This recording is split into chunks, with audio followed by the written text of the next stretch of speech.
Step into Value Zone. Value Zone. Hypermart. Button.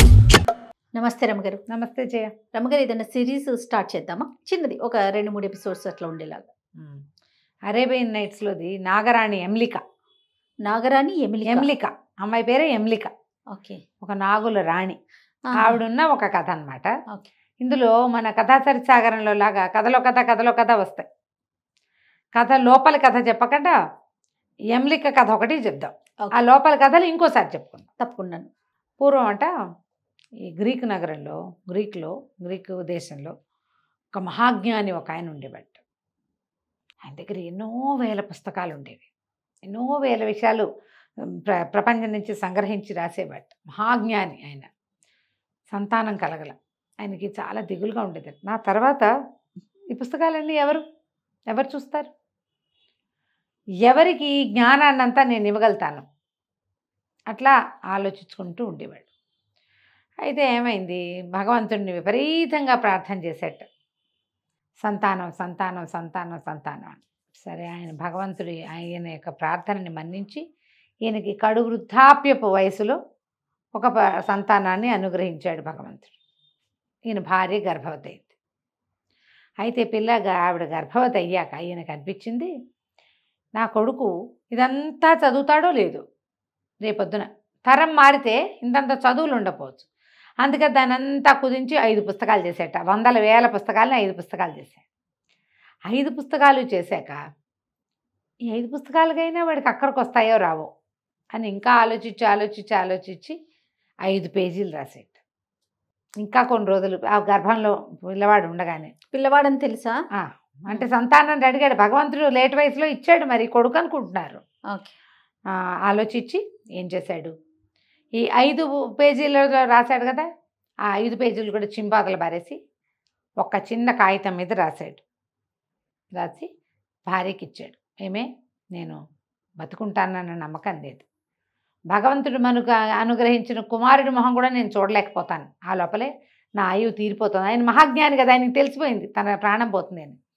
పిల్లవాడు పెద్దవాడైతే చదువుకుని వాడికి పుస్తకాలు చదవాలి అన్న ఆలోచన వస్తే, జ్ఞాని కావాలన్న ఊహ కలిగినప్పుడు ఈ కాగితం వాడి చేతిలో పెట్టు అని చిన్న కాగితం ఇచ్చాడు.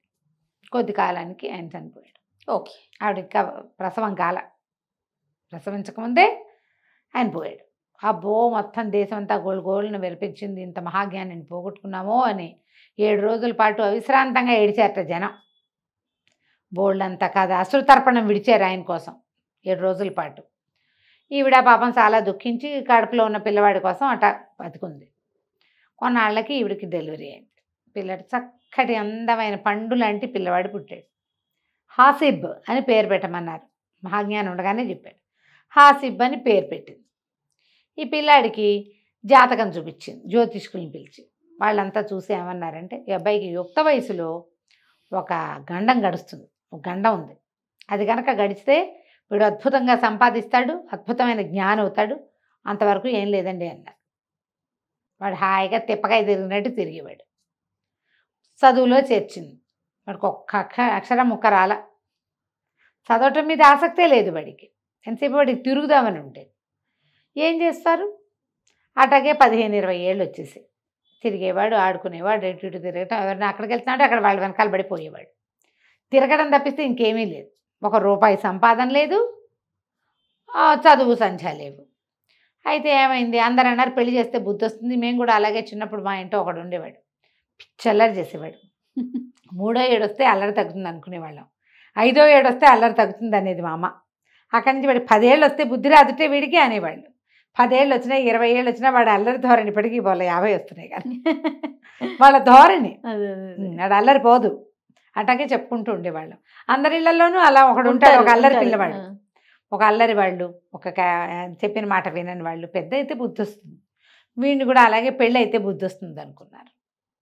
అనుకుని పెళ్లి చేశారు. ఆవిడ చుట్టాల్లో చూసుకుని వెతుక్కుని ఓ బుద్ధిమంతురాలైన కాలిపొడుగు పిల్లనిచ్చి పెళ్లి చేశారు. పెళ్ళైన తర్వాత తిరుగుడు మానలావాడు. అయితే చుట్టుపక్కల వాళ్ళంతా ఏమన్నారు, వీళ్ళ తండ్రి మహాజ్ఞాని పేరు డానియల్ అన్నమాట. అమ్మ, పిల్లాడికి ఓ గాడిదని, ఓ తాడు, 2 బస్తాలు కొనిపెట్టండి. మా డానియల్ గారు అబ్బాయి మేము ఎంతో బాగా చూసుకుంటాము, పిల్లాడికి కట్టెలు కొట్టడం నేర్పిస్తాం, కనీసం వాడి తిరుగుడు అవుతుంది, మీకు 2 పూట్ల అన్నమైన వస్తుంది మీకు, ఆయన సంపాదించిందంతా అవగొట్టేసుకున్నారు వీళ్ళు 20 ఏళ్లలో అనేసరికి ఈవిడేం చేస్తుంది, ఒక కంచరగాడిది అనుకుని మరి 2 సంచులు ఒక తాడు అవి కొని పిల్లాడి చేతిలో పెట్టి వాళ్ళ వెనకాల పంపించింది. ఈ చుట్టుపక్కల కట్టెలు కొట్టుకునే జనాలంతా ఈ కుర్రాన్ని కూడా వెంటేసి పోయేవాళ్ళు. వాడి తిప్పకాయ తిరుగుడంతా ఉండేది.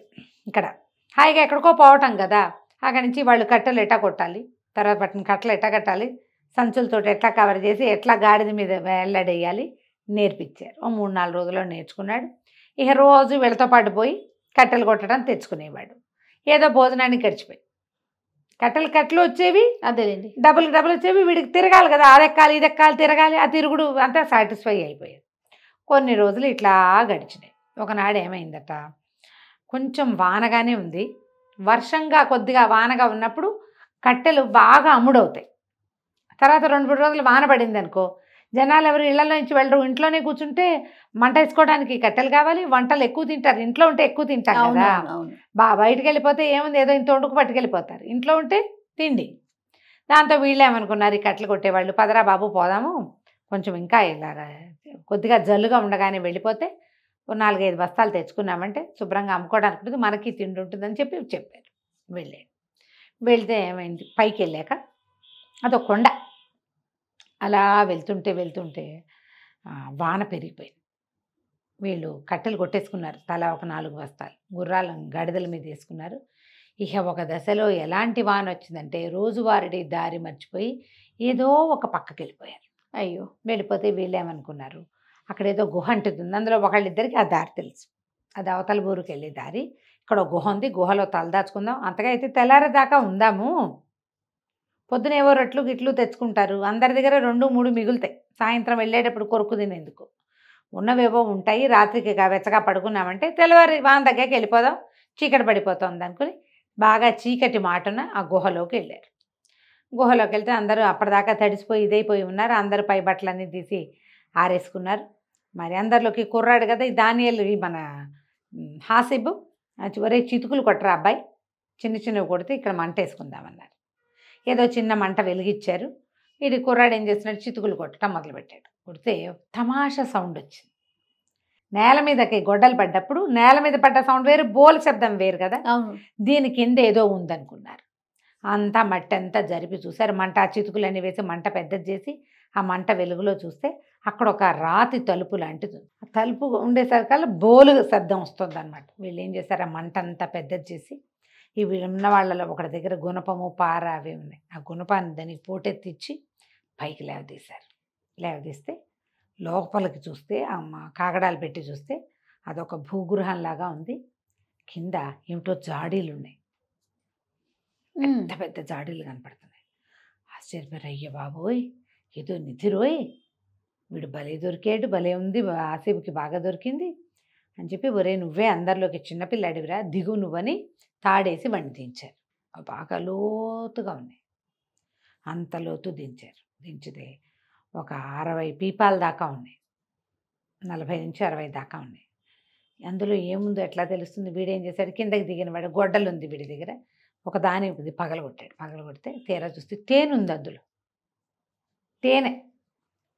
గట్టిగా కేకలు పెట్టాడు, తేనుందని తాడు కొంచెం అంటించి పైకి పంపించాడు. సరే తాడు అంతా చూసుకున్నారు వాళ్ళు, ఇదేమిటి తేనుంది, అయ్యో నిధి నిక్షేపం ఉంటాయి అనుకుంటే దిక్కుమాల తేనుంది. అయినా తేనె కూడా చాలా ఖరీదు ఆ రోజుల్లో, ఏదో ఇంత దొరుకుతుంది, ఇంతంత మనిషి ఎత్తున్న పీపాలు 40కి పైగా. అక్కడి నుంచి ఏమన్నారు, అరే తాళ్ళు కట్టి ఒక్కొక్క దాన్ని పైకి లాగేద్దానరా అని చెప్పేసి 2 తాళ్ళు వేసి ఒక్కో పీపాకి వీడి కింద తాడు కట్టడం, ఆ ఉన్న వాళ్ళంతా లాగాడు, వీడు లాగక్కర్లా, పీపాకి తాడు కట్టడమే, ప్లాండ్గా తాడు కడితే అటు ఇటు బెసకుండా పైకి లాగేసి మొత్తం పీపాలన్నీ పైకి లాగేశాక వాళ్ళు 5గురు ఉన్నారు, పీపాలు 50 ఉన్నాయి. ఇప్పుడు హాసిబ్ని కూడా పైకి లాగితే 50/6 అవుతుంది, లేదనుకో 50/5 ఒక్కళ్ళకి 10 వస్తాయి. ఊరు దొంగ మొహాలు, వీడికి ఇంకా పని రాదు, ఏమీ రాదు, ఈ అడవిలో మొదలుపెట్టి 15-20 రోజులైంది, వీడికి ఎందుకు వాటా ఇవ్వాలి, వీడు ఎందుకు పనికి మాలిన వాడు, వీడికి వాటా ఇవ్వటం ఇష్టం లేదు వాళ్ళకి. కామ్గా ఏం చేశారు, తాడు పైకి లాగేశారా? తాడు పైకి లాగేసి వెళ్ళిపోయారు. గుర్రాల మీద గాడిదల మీద ఉన్న మొత్తం కట్టెలన్నీ బాధేసేసి ఆ ఉన్న గాడిదల మీదకి ఇవి చేర్చుకుని అలాగా పట్టుకుపోయారు బయటికి. వీడు ఈ పనంతా అయ్యేసరికి రాత్రి మొదలెట్టారు. తెల్లారిపోయింది. తెల్లవారాక కేకలు, ఇంతలో నిద్ర వస్తుంది అన్నాడు. వాళ్ళు పడుకోరా, పడుకో, కాసేపు పడుకో, ఏం పర్వాలేదు, పైకి లాగుతాండి, లాగి లాగి అలసిపోయినా అంటే నిద్రపోయాడు. లేచి చూసుకునేసరికల్లా ఏముంది, నిశ్శబ్దంగా ఉంది. ఎవరు లేరు. కేకలు పెట్టాడు, అన్నయ్య అన్నయ్య అన్నయ్య, అన్నలు లాగండి లాగండి, లాగండి లేదు, వాగండి లేదు. ఈ మొత్తం పీపాల ప్లేస్ అంతా ఖాళీగా ఉంది. ఆ వెళ్ళిపోయిన వాళ్ళు ఏం చేశారు, ఈ తేనెని కేజీల లెక్కన చొప్పున అమ్ముకున్నారు. ఒక్కొక్క పీపాలో దాదాపుగా 100 కిలోలు ఉంది. ఎంత డబ్బు వచ్చింది? ఒక్కొక్కడికి 10 వచ్చినాయి. 15 పీపాలు వచ్చినాయి. ఒక్కో దాంట్లో 100 ఉండాలి. ఎన్ని ఉన్నాయో ఎంత తేనో. చాలా సంపన్నులు అయిపోయారు వాళ్ళు అవన్నీ అమ్మేసుకుని.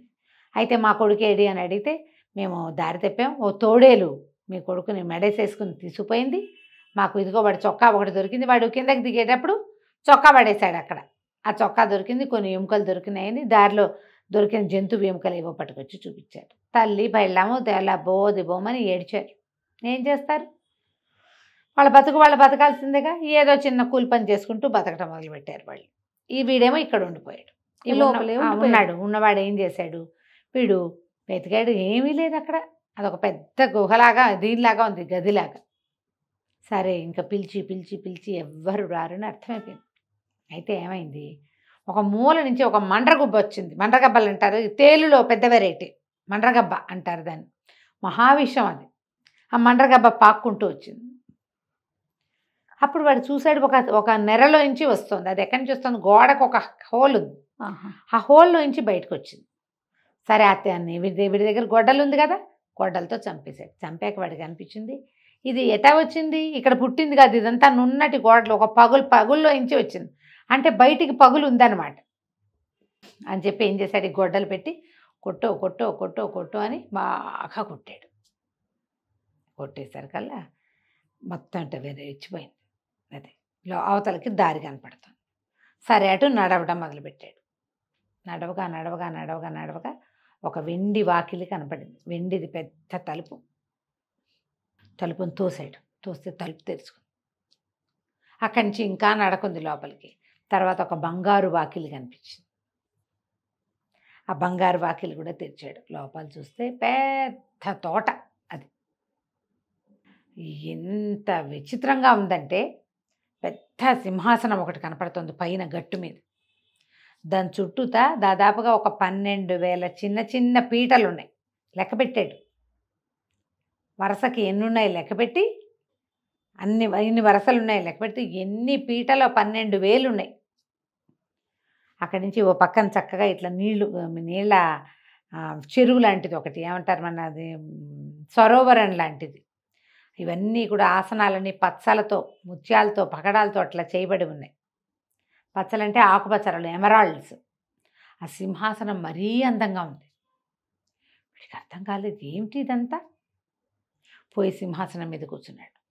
కూర్చుంటే అవి ఎట్లా ఉన్నాయి, ఇట్లా లైన్లుగా ఎవరో సభికులు కూర్చునేందుకు వీలుగా, ఇవి ఉంటాయి కదా స్టేడియంలో ఎలా ఉంటాయి, ఇలా సోల్పులుగా, ఆ సోల్పులు లెక్కబెట్టి చూస్తే వాడికి తెలిసింది ఇన్ని వేల మంది ఇక్కడ కూర్చుంటారు. ఇక్కడ కూర్చునే వాళ్ళు ఎవరో ఉన్నారు. ఆ మనిషి ఎవరో తెలియదు వీడికి. అక్కడే కూర్చుని ఉన్నాడు. ఇంతలో ఏమైంది, పెద్ద మేళాలు, తాళాలు, సన్నాయి లాంటివి ఏవో వాయిద్య ఘోష వినిపిస్తుంది. ఎక్కడి నుంచో చూస్తే దూరం నుంచి బోల్డ్ అంతమంది ఆడవాళ్ళు వస్తున్నారు. కాకపోతే ఈ వస్తుంటే వాడికి ఎట్లా కనపడింది అంటే, మొహాలు కనిపిస్తున్నాయి కానీ వాళ్ళు నడుస్తున్నట్టు కనపడలేదు. ఏమిటో జారుతున్న ఫీలింగ్ వచ్చింది. మేళతాళాలు వినిపిస్తున్నాయి, కొందరు నోట్లలో ఇట్లా ఊదేవి కూడా ఉన్నాయి. వాడు అట్లా చూస్తుంటే వాడికి తెలిసింది క్రమంగా అవి ముఖాలే ఆడవాళ్ళవి. శరీరం నడు నుంచి పైభాగం మనుషుల్లాగా ఉండి, కింద భాగాలు తోకలు పాములు వస్తున్నాయి. ఇప్పుడు ఆశ్చర్యపోయి వీళ్ళ పక్కన నుంచున్నాడు, ఏం జరుగుతుందో చూద్దామని. వీళ్ళంతా బోడని బాకాలు బాజాలు ఊదుకుంటూ, మధ్య మధ్యలో డ్యాన్సులు చేసుకుంటూ, ఎంత పెద్ద సమూహం వచ్చిందో. ఆ సమూహం అంతా పక్కకి తప్పుకున్నాక వెనకాల ఒక మేనా మోసుకొస్తున్నారు, ఓ 15 మంది. ఆ మేనాలోంచి ఒక మహాద్భుత సౌందర్యవతి దిగింది. నడుం దాకా మనిషి, కింద భాగం పెద్ద సర్పం తెల్లటిది. అక్కడి నుంచి వీళ్ళంతా మేనా దింపి ఆవిడని తీసుకొచ్చి సింహాసనం మీద కూర్చోబెట్టారు. చక్కగా బట్టలు అవి సవరించారు. అందరూ చుట్టూతా మొత్తం అన్ని ఆసనాలు ఫిల్ చేసేసారు. కూర్చుని ఉన్నారు. ఈవిడ ఈ స్టేజ్ మీద ఈ సింహాసనం మీద కూర్చున్న ఆవిడ భలే పాడడం మొదలుపెట్టింది. ఎంత తీయటి గొంతో చక్కటి పాట ఏదో పాడింది. అక్కడి నుంచి ఏదో స్పీచ్ ఇచ్చింది. మనం ఎంతో జాగ్రత్తగా ఉండాలి, ప్రస్తుతం ఇక్కడ ఉంటాము, వేసవి విడిదిగా మనం కాప్ పర్వతాలకు వెళ్దాము, మీరంతా సంతోషంగా ఉండాలి, నా పాలనలో ఇవన్నీ సరిగ్గా ఉండాలి, అలా ఏవేవేవేవేవో చెప్పింది. వీళ్ళందరూ పక్కగా నిలబడి ఉన్న హాసిబ్బని చూసేశారు. వాళ్ళు ఎవరేమన్నా మాట్లాడకుండా ఊరుకున్నారు. సరే మొత్తం స్పీచ్లు గీచులు అయిపోయినాయి. ఏవో రకరకాల తీయటి పదార్థాలు అవి ఇవి పంచుకున్నారు. అక్కడి నుంచి ఒక నలుగురు వచ్చి అబ్బాయి రా అని ఈ హాసిబ్బ చేతులు పుచ్చుకొని ఆవిడ దగ్గర తీసుకుపోయారు. వస్తే ఓ పీట మీద కూర్చోబెట్టింది. అబ్బాయి ఎవరు నువ్వు, ఏమిటి నీ పేరు, ఎందుకు వచ్చావు అంటే, వీడు నేను ఫలానా అండి, అక్కడ తేనె డబ్బాలు కనపడ్డాయి, నా స్నేహితులంతా తీసుకుపోయారు, నేను తీసుకోలేకపోయాను, ఇలా అయిపోయింది, నేను వెతుక్కుంటూ ఇటు వచ్చాను, ఎటు వెళ్ళాలో తెలియక వచ్చానంటే ఆవిడ చాలా సంతోషించింది. నా పేరు ఎమ్లిక, నేను నాగుల రాణిని, ఇది శీతాకాలపు విడిది, అదే వర్షాకాలం ఇక్కడ ఉంటాను, నేను ఎండాకాలపు విడిది వేసవకాలపు విడిది కాపర్వతాల్లో ఉంటాను అని చెప్పి, నువ్వు చాలా అలసిపోయి ఉంటావు, ఆహారం లేకుండా ఉంటావు, ఈ పిల్లవాడికి ఆహారం పెట్టండి అంటే వాళ్ళు చక్కగా మంచి ఫుడ్ పట్టుకొచ్చారు. అంతా తిన్నాడు హాయిగా. మంచి బట్టలు మార్పించారు, మురికి బట్టలు తీసి చక్కగా స్నానం చేయించి దూదిలాగా తేలికైపోయింది ఇట్టబడి ఒళ్ళు, పక్షిలాగా ఎగిరేలాగా అయ్యట, అంత తోమేశారనమాట ఒళ్ళు. సరే అక్కడి నుంచి మంచి బట్టలు కట్టించారు, చక్కగా భోజనం పెట్టారు, ద్రాక్షాసమం ఇచ్చారు. అబ్బాయి నీ మార్గాయాసం ఎంతో కష్టపడి వచ్చావో నువ్వు, కానీ కాలక్షేపం అవడానికి ఒక మంచి కథ చెప్తా విను, నాకు కథలు చెప్పడం అంటే ఇష్టం, వినేవాళ్ళు కావాలి, ఇంతకాలానికి నువ్వు దొరికావు ఓ అని చెప్పి ఇంతకుముందు బులాకియా అనే ఒక రాజకుమారుడు ఇక్కడికి వచ్చాడు. ఎమ్లిక చెప్తోందనమాట. బులాకియా కథ అని ఒక పెద్ద కథ చెప్తుంది. ఆ బులాకియా కథలో ఇంకో 3 కథలు వస్తాయి. మనం బులాకియా కథ చెప్పట్లేదు, ఇవి కథలు చెప్పాం. ఓకే, మళ్ళీ చెప్పుకుందాం ఇంకోసారి. ఎన్నో కథలు చెప్పింది. కొద్ది రోజులు ఆమె దగ్గరే ఉండిపోయాడు. దాదాపు ఒక 3 నెలల పాటు అక్కడే ఉన్నాడు.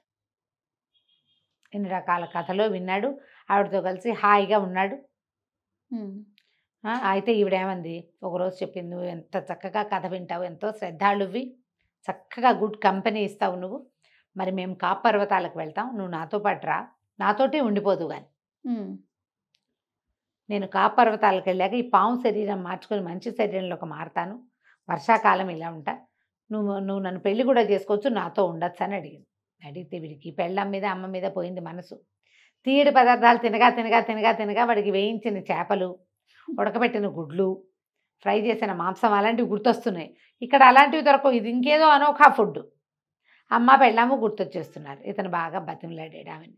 అది కాదమ్మా, నీతో ఉండటం నాకు ఇష్టమే, నీతో వివాహం అక్కర్లే, నేను నీతో ఉంటా, ఈ కథలు వింటూ ఉంటాను, కానీ మా అమ్మ నా భార్య ఏమైపోయారో తెలియదు. మా అమ్మ నేను ఎంతో మహాజ్ఞాని కుమారుణ్ణని నన్ను ఎంతో చదివించడానికి ప్రయత్నం చేసింది, ఒక్క ముక్క చదువు రాలే నాకు, నేనేదో గాడిదలు గాయటం ఇవి ఏమంటారు కొట్టలు కొట్టడం నేర్చుకున్నాను, అది ఒక్కటే విద్య నాకు వచ్చింది, మరి ఇప్పుడు వదిలేస్తే వాళ్ళు ఏమైపోతారు, నాకు అక్కడికి వెళ్ళాలనుందని బాగా బతిమలాడాడు.